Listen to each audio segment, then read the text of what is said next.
kandidato. Oh! Isa namin kapag-anak si Vice. Bye. Pulling delivery. Siyempre yung tahan namin doon.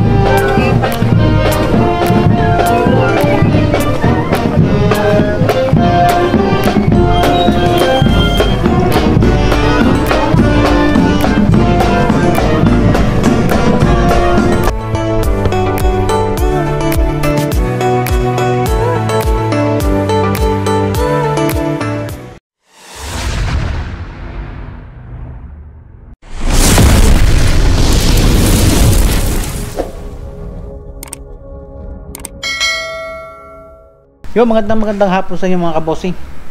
Magandang hapon, ba't medyo pagod tayo. So, galing po tayo sa Batangas at galing po tayo sa piyestahan. Piyesta po ngayong araw na to ng Nasugbu, Batangas. At ang misis ko po mga kabossing ay taga Nasugbu, sa bayan ng Nasugbu, sa poblasyon. Tayo po ay galing doon. Siyempre, taon-taon po tayo ay talagang umuwi para mamiesta. So magpunta ako doon, kami doon, ay hindi na ako nakapag-video dahil gabi na. Kahapon ng hapon hindi na tayo na-video. So ngayon, hindi na rin ako nakapag-video sa mga handaan. May handa po ang biyanan ko ng konti dahil talaga namang yun ang tradisyon. Baka kasi mga pumasyal yung mga kasamahan nila na yung mga sanay na alam ng piyesta ng Nasugbu ay talagang nauobliga silang maghanda kahit konti lang. So yan, kauwi lang namin ngayon at hindi na tayo nakapag-video lahat masyado. At pangalawa, medyo not feeling well tayo mga kabossing kasi bago tayo umuwi kahapon ay tayo ay nagpa-check up dahil nagkaroon po tayo ng UTI na ang tagal gumaling hanggang ngayon. So ngayon, dito na tayo at yun yung ginamit ko, ang Strada na yun na lang talaga ang unit ko mga kabossing. So yan, at tulad din nung mapapanood nyo sa video na ako ay nanggaling din sa Barangay Tamayo sa lugar ni Nakapanalig dyan sa Tamayo para magbayad po tayo ng ating obligasyon buwan-buwan. So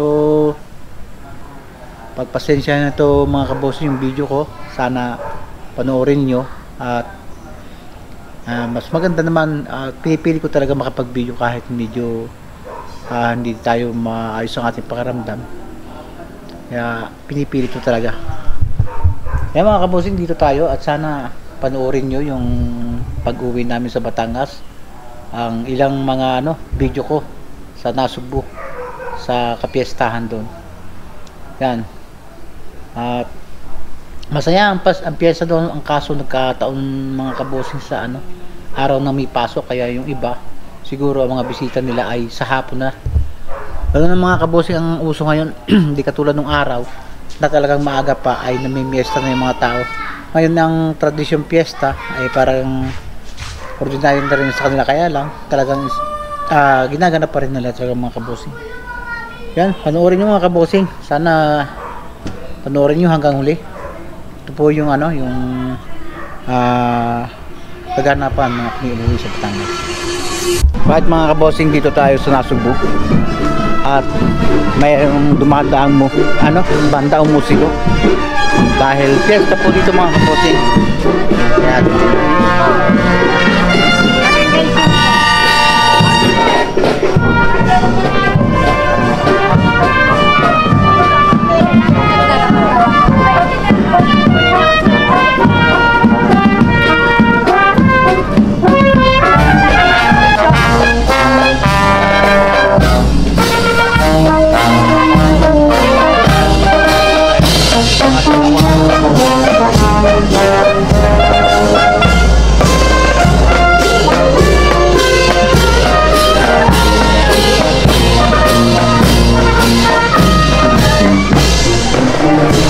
banda yan?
Mga kabossing, ngayon po ay ano, anong ang date ngayon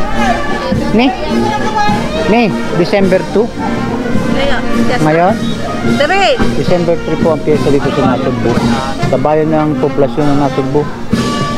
At kahapon pa kami dito sa Nasugbu kagabi, natsempuhan natin na merong dito dumaan yung mga banda. Ayan ang mga kabossing. Ala ko tayo, wala. Sa atin din naman dumaan. Ganda mo nga. Ay, ano, ayan. Ganyan sila sa Alicia. Oh, Gamay ko. Ang ganda nga, di ba, no? Ganyan din siya. Kalatagan. malataga. Madali siya, wag. Sige, tara din natin hagit. Ayun yung mga lalaki, no?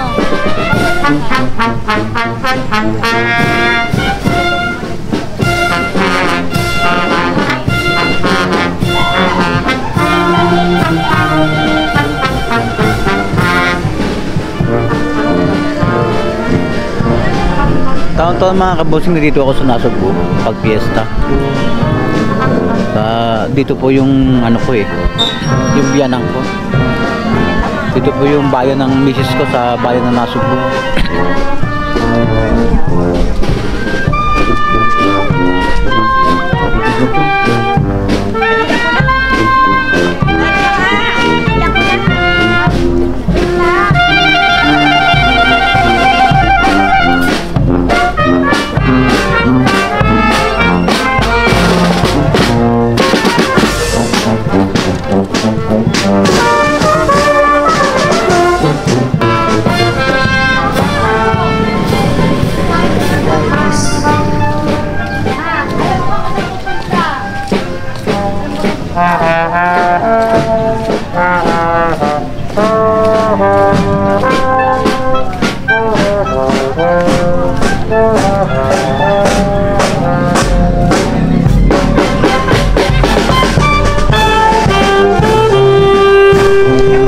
Mga kabosing, kagigising ko lang hindi pa nga nakakahilamos, biglang dumaan yung banda ng ano, ng mga banda dito sa ano, sa Nasugbu.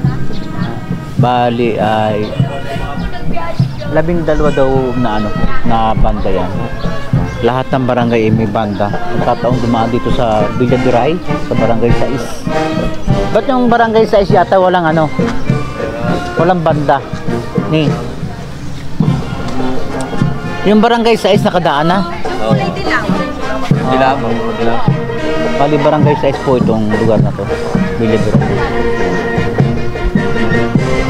Wala ba tayong kahila-hilamos mga kaposing?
na sila lahat.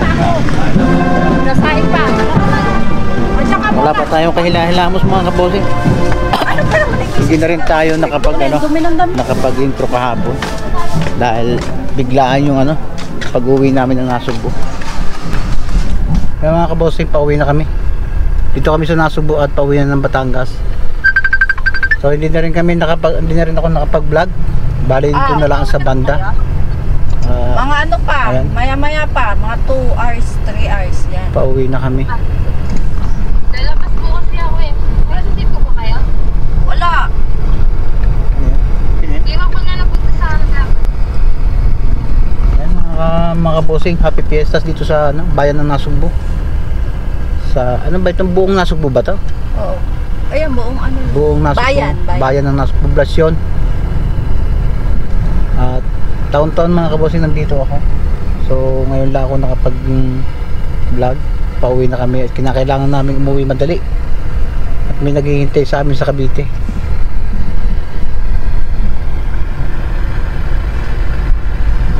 Happy ko mama.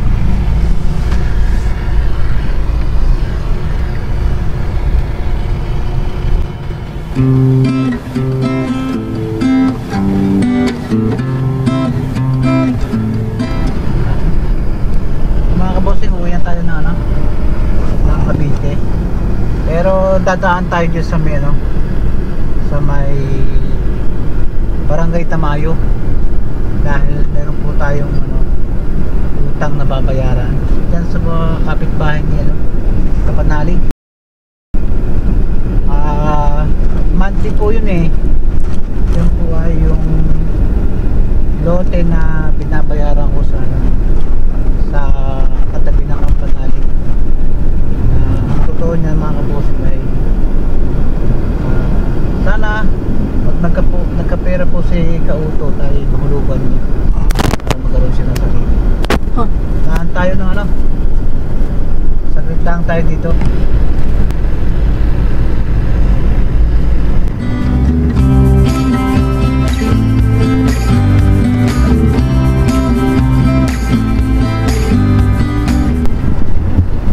Yan mga kabosing, dito tayo sa boundary ng Batangas at Cavite. Ayan.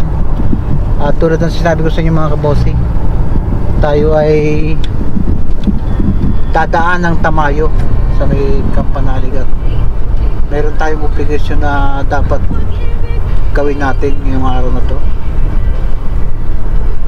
Ito ay hindi na natin mababalikan sa isang buwang ito, kaya kinakailangan natin dumaan doon. Tara mga kabosing. Yan, dito na tayo sa pamamaalam sa pagitan ng Batangas at Cavite.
Mga kabosing, kanina nag-alarm ang MDRRMC belt.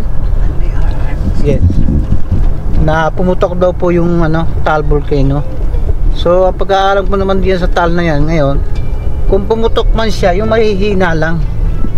Ayan wala na siyang usok Kanina yun pumutok lang kanina Pero may kaunti pang usok. Ay, meron pa rin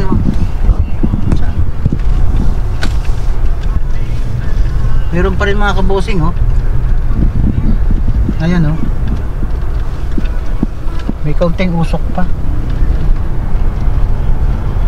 Talagang ano yung bulkan na yan, ayan, oh. Hindi pa siya totally tumitigil talaga. Pumuputok pa rin talaga. Pero mahihina lang. At may nagsasabi sa amin na yung bulkan na yan ay ano, parang dumami yung ano bang tawag dun sa pinakabutas o bibig niya, parang dumami. Create creators ba yun? Craters. Dumami po yung butas niya sa mga tagiliran at kung saan na lang siya lumalabas ang putok niya. Ayan. Tigil tayo mga kabosing dito.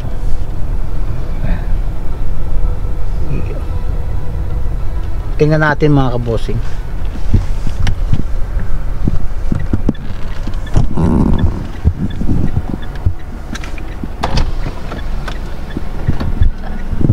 Ayan mga kabosing, may usok pa rin siya konti.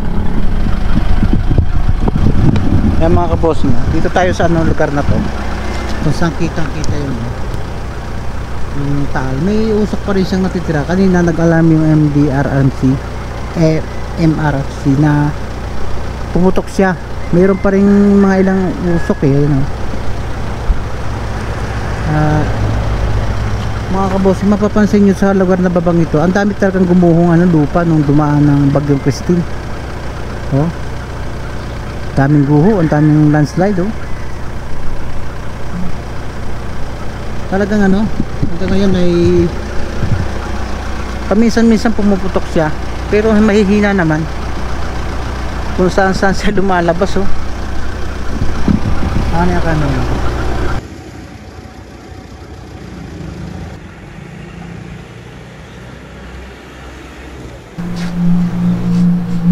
May santana kaya ito?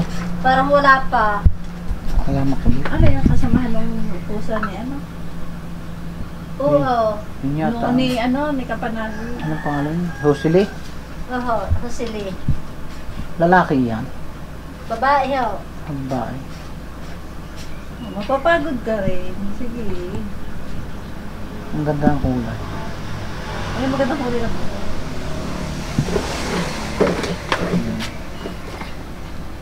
Tawagan mo kaya yung meron pa? May natitira pa?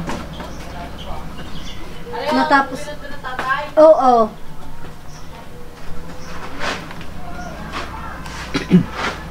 Bali magkano nang ibibigay? Una.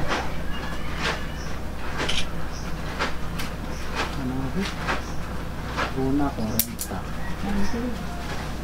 Tapos 20. Yan ka nakalista dyan. Bali 90 ba yun? Yan mga kabosing, dito na tayo sa Batangas. So kararating lang natin. At napakadumi ng ating ng ating sasakyan na estrada. Siguro bukas na natin linisin kasi pagod na tayo. At tingnan lang natin mga kabosing yung yung mga pinunla ko. Ang nagiging problema mga kabosing, parang kung kailan ako magkatingin, lagi nag-uulanan ng pahaba. Ayaw talaga ng mula ng masyadong dire-diretso. Ayan mga kabosing, nagpunla ako dyan. Ang pinunla ko dito ay kamatis. At parang may ilan akong pinunlang talong dito. Yan, napilitan tayo magpunla mga kabosing kasi kung napanood nyo yung last vlog ko, nagtanim ako ng direct sa lupa. Kaso talagang ang dami kong naitanim pero walang sumibol. Iba talaga pag nakapunla, hindi siya naka-expose sa mismo kalupaan, may nabubuhay. So yan, bisitahin natin mga kabosing yan yung ilang tanim ko sa labas. Sana kahit makapasko ay makaani tayo o magdire-diretso to. Ayan. Nagpunla tayo ng direct sa lupa pero ang sumibol ay ilan. At ang tingin ko dyan, kung hindi ako nagkakamali, ay radish o labanos. Yan lang ang nabuhay mga kabosing. Saka ilang sitaw. Then ilang okra, kamatis. Yan. So yung iba nailipat ko na. Yan mga sitaw. Yan, okra. Saka ito pipino. Yan.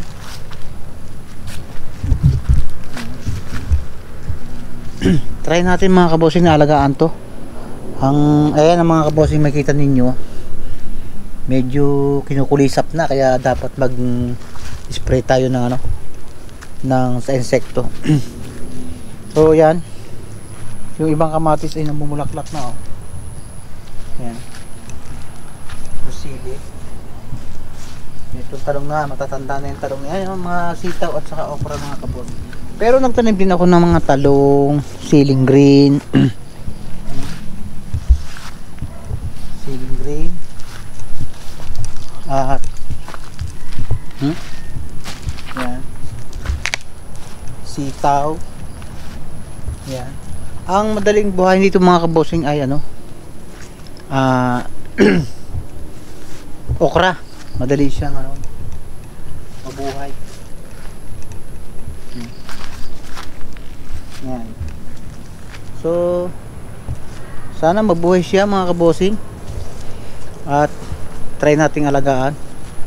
Medyo 2 years na yata tayong hindi nakaani dito dahil nga ewan ko ba, dati rat naman mga kabosing tanim lang ako direct nasa lupa, pero nabubuhay ngayon. Hirap na hirap ako. Ayan mga sitaw. Ito yung mga dating sili ang daming bunga kaya lang nakadapa. So siguro maghihintay lang tayo ng mga isang buwan. Sigurado may mga dyan, may mga mamumunga dyan. Eto, kuhanin natin at gagawin natin binhi. Di ko lang alam mga kabosing kung diretso itong labanos na to, kasi ang alam ko dapat itong labanos na ito ay malambot ang lupa dahil ang laman yan po ay sa ilalim ang laman, hindi po yan sa pabunga. Try natin mga kabosing alagaan yan mga kabosing. At doon sa mga punla ko mga kabosing doon sa loob, pag medyo malaki-laki na yon, kamatis yun mga kabosing o kaya mga talong, ay saka ko ililipat dito sa ilang mga part na walang tanim. Ayan. Tanim natin itong mga kabosing, ating patuyuin ang buto para itanim. Dito naman sa kabila, tingnan natin.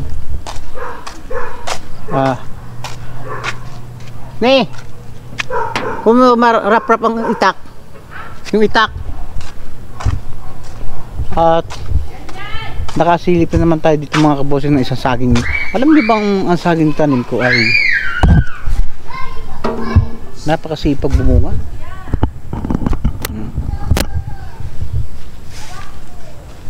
Talagang ang problema, nagkasakit siya mga kabosing.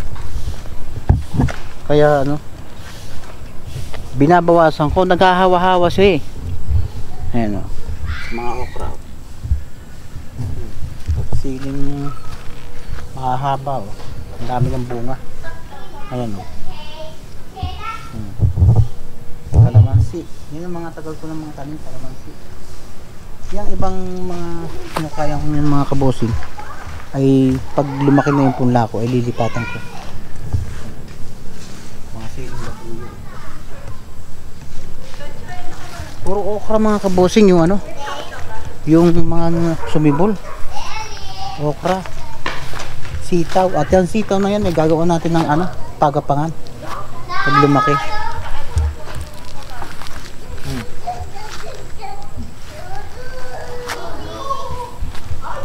Ayan, sitaw. sa kabilang ito, ang nabuhay din lang mga kabossing ay yang ano, pag nakakamali ano yan eh, mas ano tawag, radish nga yung labanos, yun lang naman itinanim ko dyan eh. Okra lang ang nabuhay talaga. Then ito mga kabossing, asan yung ano, ito may nakita naman tayo ano, buwig ng saging na nahihinog na naman.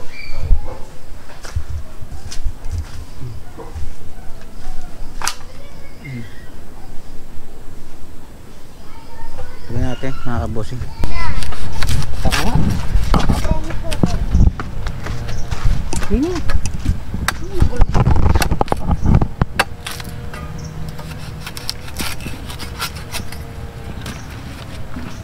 Tol.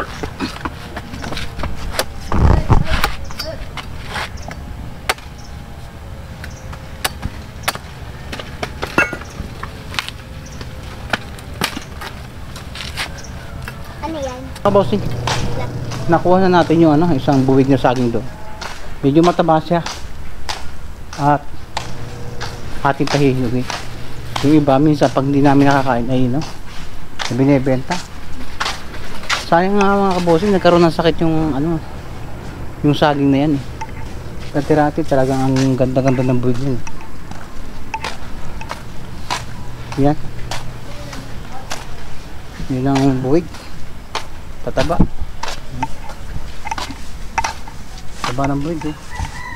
Sana wala siyang ano. Try mo kayang tingnan ni itong isang ito kung wala sira.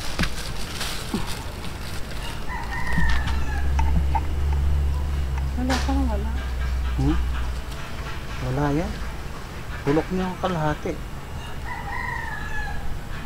Wala. Easy. Ilagay mo sa ano, sa sako. Pahihinuin natin.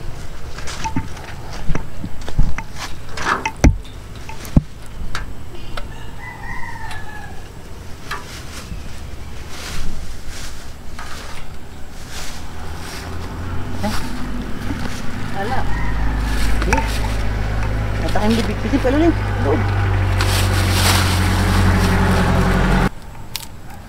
Kung nasa may ibang yan. May tip. May tip. Oo. Tama.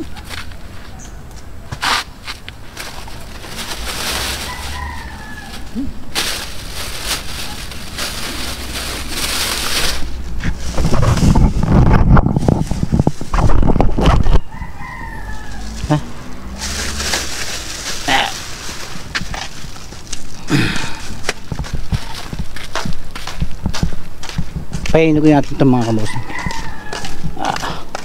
Tabi natin sa isang tabi, then pahinugin natin.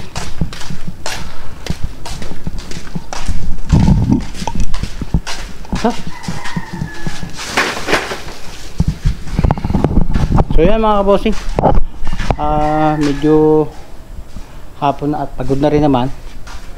So gusto ko na rin magpahinga. Yun nga, katulad ng sabi ko sa inyo na medyo hindi maganda ating pakaranda.